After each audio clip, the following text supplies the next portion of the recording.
Olá, você gosta de artesanato e de arte?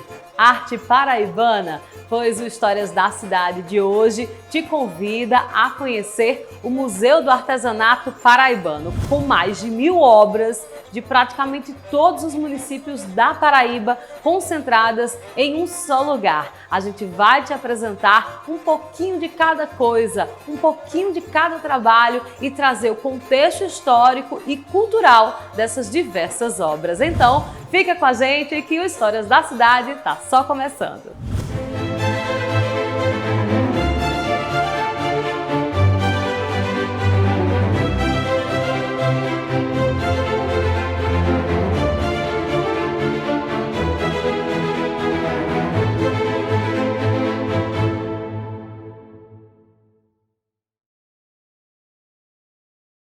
O casarão fincado em uma das áreas mais importantes de João Pessoa é uma fiel imagem da arquitetura pertencente à classe alta, das décadas entre 10 e 50 na Paraíba. Apesar do contexto histórico fomentado pelo avanço urbano, o imóvel ainda traz um conservadorismo econômico em seus elementos, como o alpendre, que remete ao meio rural, de antigas chácaras e palacetes coloniais, evidenciando as memórias enraizadas de um consciente patriarcalista nesse cenário em ascensão. Para entender qual a importância hoje, a gente precisa voltar lá atrás para saber como essa casa foi erguida, em que tempos vivia-se aí a cidade de João Pessoa. Vamos falar primeiro que a gente está aqui em frente à Praça da Independência, que é um marco aqui da nossa cidade, da nossa capital, de extrema importância histórica. E aí a casa foi construída bem em frente a essa praça. Qual era o contexto da época? Bom, aqui a gente tem uma casa que ela está situada na construção da década de 20. Então era exatamente o período de crescimento da cidade, quando se descobria o caminho para o mar, né? A Praça da Independência, ela marca exatamente esse tempo da abertura da Avenida Epitácio Pessoa, né? Marcando um momento histórico da Revolução, dessa busca pela liberdade. E aí a casa ela fica exatamente inserida nesse ponto principal da cidade, nesse ponto tão importante que é a Praça da Independência. É uma casa no estilo mais moderno? Qual foi o estilo que a gente vê trabalhado aqui? A casa ela tem um estilo de arquitetura mista, né? Quando a gente olha as características delas, elas têm umas aplicações e adornos meio rebuscados e florais nas janelas. No entanto, a gente tem traços mais retos do Art Deco também, né? Que aí a gente tem um terraço que é esse alpendre que ele faz a curva, ele não tem detalhes, ele não tem pontas, mas ao mesmo tempo a casa traz esse estilo mais europeu, com torre e mesclando esse contorno do rebuscado, do floral, com os traços retos do Art Deco. Então a gente classifica que ela é uma casa de arquitetura mista. Para aquela época, jardins eram construídos em casas de pessoas ricas e abastadas, né? Exatamente. Pela escritura da casa, era de uma família tradicional da Paraíba, né? E aí era realmente uma casa construída para residência, né? Ela tem vários cômodos, né? Ladrilhos hidráulicos que eram muito comuns na época, né? Ela tem vários terraços. A casa realmente foi pensada para ser residência familiar. E com o tempo ela foi se adaptando às realidades que foram surgindo aí, com novos moradores e novas necessidades. Desde quando ela passou a ser também esse patrimônio da cidade de João Pessoa, do estado da Paraíba? Nós estamos aqui instalados como museu desde 2006. A casa ela existe guardando um acervo de artesanato do estado da Paraíba.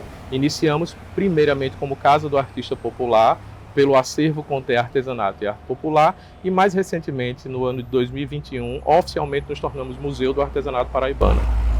E agora a gente vai entrar para conhecer um pouco mais. Aqui tudo é original? Isso. A gente mantém o ladrilho original, assim como os tacos da casa. Elas foram mantidas em obras de restauração e recuperação. Essas escadas aqui a gente vê que tem um charme na construção, não é? Uhum. Muito comum na época, né? Você percebe que não são mármores, mas um material que ele imita uma pedra, como é o caso desse granilite, que faz essa coisa da textura e da marcação diferente. Ao longo da casa, eu sempre vou mostrar vocês para o chão, o piso, porque a cada recanto da casa, a cada espaço na casa, a gente encontra um piso a ser trabalhado diferente, né? Uma madeira, um azulejo. Isso, exatamente. Isso vem muito da utilização da área. A gente percebe que na área que os cômodos eles eram utilizados como quartos ou áreas de vivência comum, a gente vai encontrar o taco, o piso de madeira. E aí nas áreas que seriam molhadas, como cozinha, salas de jantar e coisas do tipo que havia um risco de que houvesse um dano maior para esse material, aí passamos a ter um ladrilho hidráulico que marca muito essa diferenciação de cômodos e suas utilizações.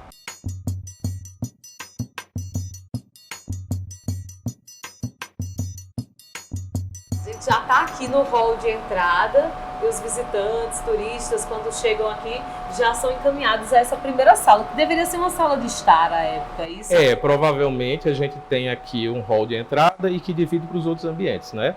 E aí a gente traz o visitante para conhecer essa primeira sala, onde a gente hoje apresenta uma cerâmica do Cariri paraibano, né? Que é uma região que mulheres produzem essa cerâmica pintada, natural, com muitos utilitários e decorativos, né? Retratando inclusive figuras femininas que mostram um pouco do cotidiano e da vida dessas mulheres também. Em maioria mulheres aqui. Predominantemente mulheres, né? Que fazem esse artesanato aqui no barro, na cerâmica, né? E a sala ela mantém o espaço original dela, o piso é original, né? As janelas também, então a gente tem um pouco de gesso que esconde, quando você olha da fachada para a área de dentro, janelas, para a gente que possa acomodar as peças. E aqui esses utensílios que a gente vê pouco aqui na cidade de João Pessoa, né, como capital, mas no interior do estado ainda se usa muito, né? Sim, panelas de barro para cozinhar, vasos, né? Isso, a gente tem, né, os utilitários, como foi falado, que são as panelas, os potes onde se guardava água, até porque na época que não se tinha geladeira, a água ficava mais fria dentro desses potes, né, jarras e quartinhas que eram sempre utilizadas pelas as moringas, que também são chamadas de moringas. E aí depois do utilitário foi provocado para que elas desenvolvessem esses decorativos, né? Porque exatamente isso que você falou, nos tempos atuais a gente não utiliza muito esse material, e aí como manter essa cultura e essa tradição do barro, trazendo isso para o decorativo, né? Para que as pessoas visualizem e ambientem suas casas com esses materiais. Então, o primeiro momento aqui, o primeiro espaço é mesmo dedicado a esse tipo de trabalho, né? Cerâmica e o barro.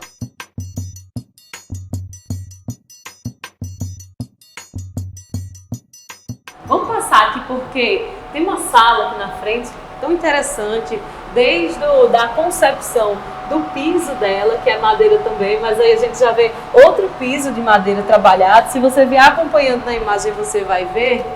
E aqui a gente já se depara com imagens de madeira, mas uma sala no formato que a gente fica intrigado, né? Porque uma sala redonda desse jeito. Exatamente. A sala hoje, ela abriga aqui uma arte sacra paraibana, né? São esculturas de santos, predominantemente em madeira, onde uma das características mais fortes do artesanato paraibano é que o artesão ele não costuma pintar a peça, ele mantém na madeira só com acabamento e polimento.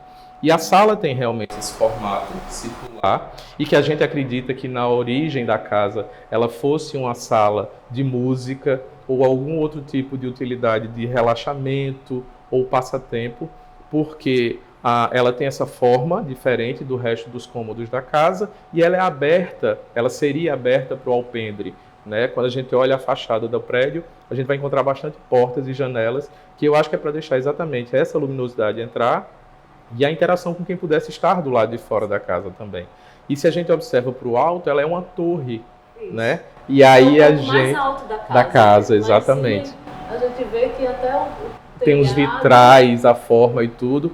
E trazendo para a utilidade dela hoje, como o projeto foi feito pela Janete Costa, provavelmente por essa similaridade com uma torre e os vitrais, ela trouxe essa religiosidade para dentro dessa sala. Para remeter à igreja. Exatamente, né? Que é muito comum, as torres, os vitrais que são encontrados em igreja. Então, dentro da casa, a representatividade religiosa foi implantada nessa sala. Um espaço fantástico, rico de história, né, de religiosidade, de cultura, e a gente continua aqui e entra num outro ambiente de extrema importância, porque é um dos ícones da arte da Paraíba, que é a renda renascença, e aqui a gente tem uma joia, é uma verdadeira joia, uma espécie de bíblia da renda renascença, que é o Memória de ofício. Memórias de ofício são vários pontos aqui da renda renascença, produzidos nas cidades Camalaú, Monteiro, São Sebastião do Museiro,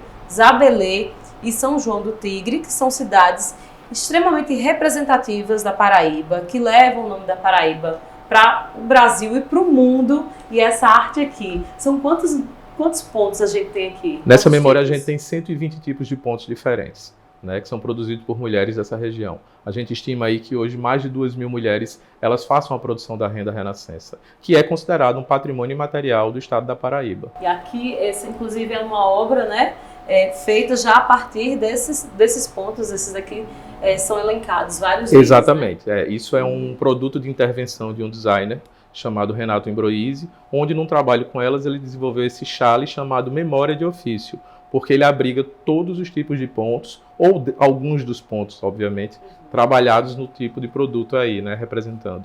E com essa utilidade, tanto para se vestir como decorar. E ali a gente tem uma renda renascença, parece que já é mais moderna, né, trazendo outros aspectos, né, outras formas. Isso. Aí ele já brinca com uma forma mais orgânica e traz uma coisa que realmente é mais inovadora para a renda renascença, que é a utilização da cor. Né? A renda, ela tradicionalmente é branca, ela é muito mais comum no branco. E aí, com essa inovação, essa intervenção de um design, ele traz cor e formas diferentes para que o produto ele se torne contemporâneo e mais atrativo para o consumo. Né? E aí elas partem para esse estímulo à criatividade e ao desenvolvimento de novos produtos.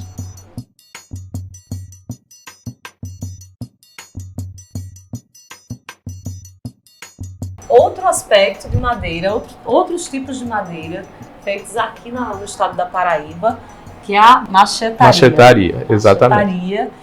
Esses trabalhos aqui, eu acredito que sejam mais masculinos. A gente estava num ambiente mais feminino e a gente vai para o trabalho agora feito mais por homem, não é? Exatamente. A gente tem trabalhos aqui em machetaria de 2 artesãos, que um é o mestre Valentim e o outro é o seu Nezinho. Né? A diferença desses 2 trabalhos, ela parte exatamente em que um é a madeira maciça, como é o caso agora do mestre Valentim, onde ele trabalha as esferas e os vasos, utilizando a madeira propriamente dita maciça, onde ele junta os blocos e aí no entalhe, no polimento, no lixar, ele dá essa beleza das cores diferentes. Essas esferas aí, inclusive, são conhecidas mundialmente, né? Exatamente. Tem várias personalidades no mundo que tem nos seus escritórios, né? Isso. Essa representação aí. O governo presenteava muito as visitas, né? Inclusive presidentes americanos já receberam essas esferas. Hoje elas realmente são relíquias porque infelizmente não temos mais o mestre Valentim. Exato. Enquanto as caixinhas, elas são desenvolvidas com folhas de madeira. E aí essa possibilidade da lâmina de madeira, eles criar vários grafismos e vários desenhos utilizando flores ou elementos como é muito comum na nossa cultura das bandeirinhas, em cores diferentes que representam madeiras diferentes. Né? Tem as caixas, ó, estão colocadas aqui, tem desenhos, né? Isso.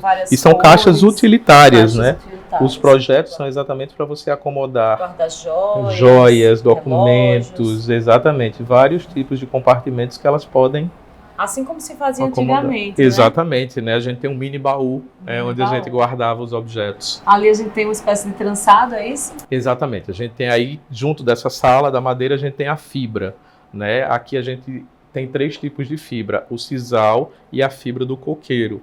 Essas tramas que são feitas aí com a fibra do coqueiro, ela é bem diferente, quase única aqui no estado. Eu acho que até no Brasil não conhecemos muitos lugares que tenham, onde elas tiram do meio da folha do coqueiro. Elas abrem a folha do coqueiro, extraem um fio que tem nele, e aí depois que limpam e umedecem, elas conseguem tramar. Um trabalho que é diferente, delicado, exatamente, né? Que é diferente da haste da folha do coqueiro que a gente Sim. visualiza, que Ali, é mais externa, mais exatamente, mais onde aquelas externa. luminárias mostram elas mais soltas.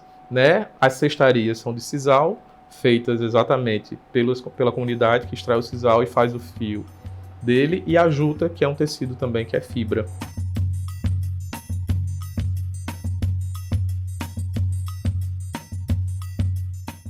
Essa sala aqui é uma sala mágica porque remete à nossa infância e àqueles brinquedos populares que a gente praticamente cresceu brincando. E é fantástico estar aqui dentro e ver e saber que os nossos artesãos eles produzem isso daqui, fazem dessa forma e trazem todo mundo que entra, eu tenho certeza que é uma viagem.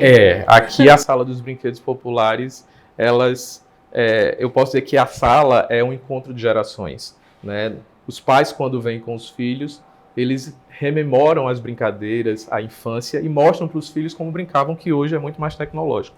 E aí a gente vai encontrar os parques de diversão em miniatura, os carrinhos que são feitos de madeira e de lata, as bruxinhas de panos, que são bonecas costuradas à mão, né? A gente vai ter aí um pouco do lúdico mesmo, dos brinquedos como o Mané Gostoso, os carrinhos de bate-bate, que são aqueles que a gente arrasta com a haste, e ele aí vai fazendo movimentos de bater, de fazer sons, de tocar, né? É um universo mesmo infantil que os adultos voltam no tempo. E as crianças também gostam. Sim, o colorido atrai muito a diversão das crianças, né? Atrai o olhar.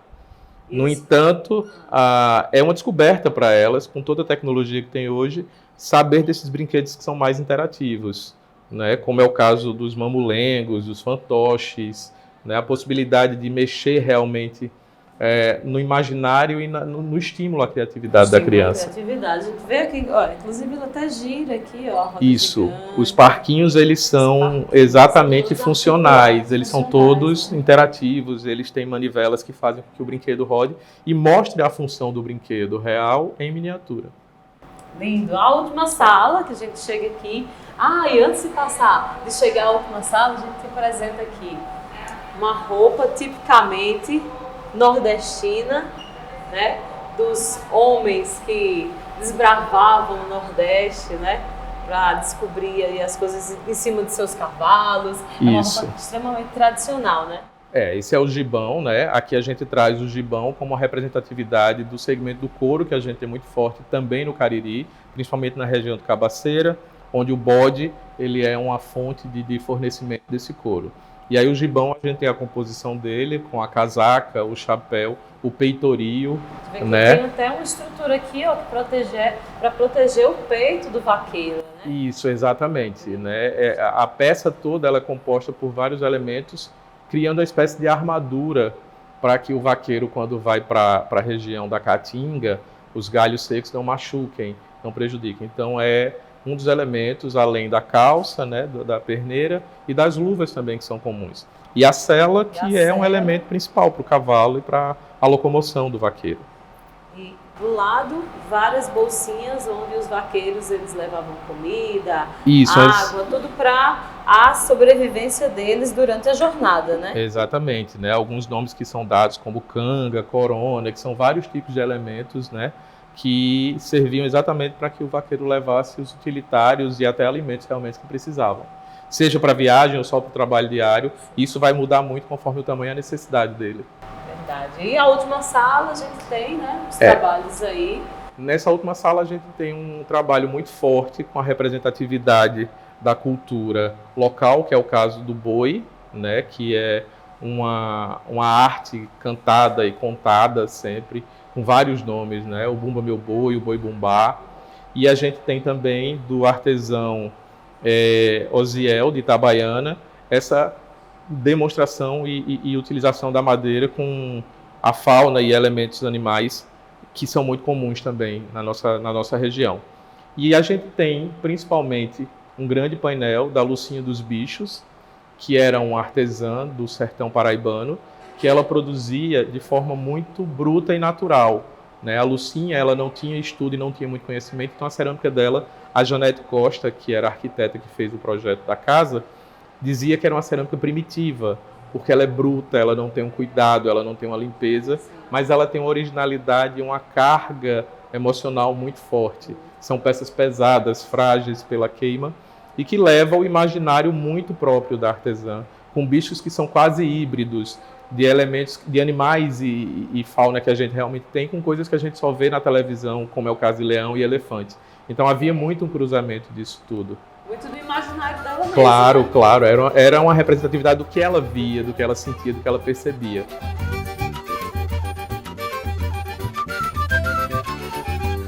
Quem passa por aqui, é convidado também a tomar um cafezinho. Vamos com a gente?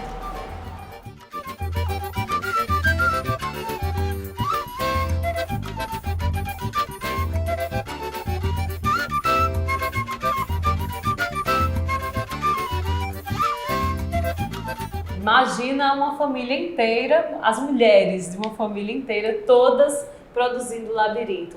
Isso aqui é o que a gente vê nessa fotografia, que tem como a principal Licó, né? Licó, isso. Que é muito conhecida aqui no estado, aqui está ela, com a arte dela, do labirinto, e a gente vê que ao longo dos anos, né, e com novas tecnologias e a mesclagem, né, com a moda, a gente vê, tornou-se aqui, trouxe para o labirinto também roupas, acessórios, né? A técnica, né, a tradição, sem perder o elemento principal, que é esse fazer artesanal, aplicado em outros produtos, né, saindo do tradicional e do trivial, que são as peças de mesa, como são os casos de passadeiras e jogos americanos, entrando no vestuário, na roupa, né, inovando na utilização sem perder a originalidade. E essa família de Riachão do Bacamarte, lá é bem tradicional. Isso, exatamente. Lá existem vários distritos onde mulheres produzem a arte do labirinto há bastante gerações aí.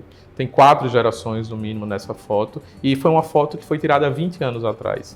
Então aí ela vem perpetuando e passando de família e de geração para geração. E aqui fora uma surpresa pra gente. Lá dentro é só exposição, artesanato para ser exposto. Aqui fora tem a lojinha para se você quiser comprar algo que você viu lá dentro, gostou, né? Exatamente. Aqui a gente tem um anexo do museu, né, nessa área de trás, onde a gente tem uma loja que vende o produto do artesão, que ele deixa conosco aqui para uma venda direta. A biblioteca, que tem um acervo de arte, cultura popular e artesanato. Uma sala de exposições temporárias, onde a gente mescla várias outras exposições, visto que o nosso acervo ele é fixo, então quando o visitante vem, se ele vier mais de uma vez, ele vai encontrar o mesmo acervo, mas a gente traz sempre exposições novas para que as pessoas conheçam outros trabalhos também. Mesmo que não seja de artesanato, a gente tem essa liberdade nesse outro espaço. Além de uma sala de reunião, né, e partes administrativas. E esse quintal maravilhoso aqui, verde, gramado, mesmo, com mais arte e cultura, que são os potes de barro também. Isso, a ideia aqui é a gente usar esse espaço como um espaço mais cultural e trazer as pessoas para desfrutarem do entardecer aqui, de uma manhã agradável, porque é muito bucólico estar aqui, né? A gente parece nem que está dentro da cidade, a gente foge um pouco dessa realidade mais urbana quando vem para uma área tão bucólica e gostosa como essa. Então tá pelo centro da cidade, quer tomar um café, não sabe o lugar, e fica o convite para você vir aqui, né, na Casa do Artista Popular, ver essas obras maravilhosas, né, desfrutar de tudo que a Paraíba tem de bom. Porque se a gente for pensar, os pessoenses moram aqui, mas vem pouco aqui, né? Exatamente. A gente tem uma visita ainda muito baixa do próprio local, né, do pessoense. A gente é reconhecido aí pela qualidade, pelo trabalho e pela riqueza dos nossos artesãos. Muito obrigada por essa aula. E você que ficou com a gente, obrigada também pela companhia. Até o próximo Histórias da Cidade.